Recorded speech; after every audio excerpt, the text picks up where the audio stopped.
This one, it is also our small angle soft closing hinges.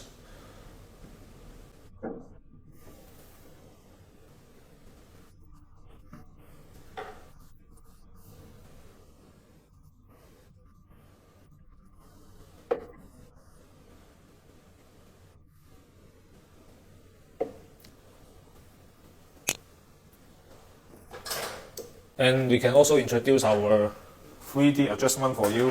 For this screw, it is for the gap adjustment.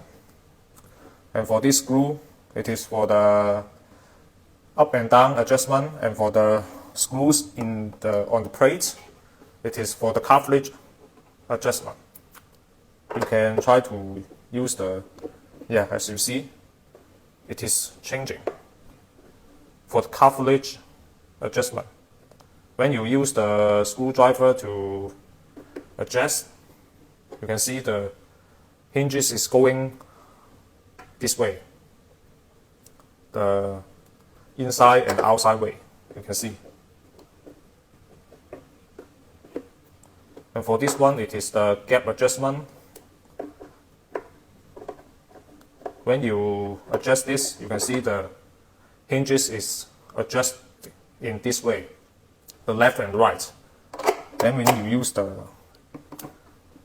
inside screw, the screw on the plate, you can see it is adjusted in this way, up and down.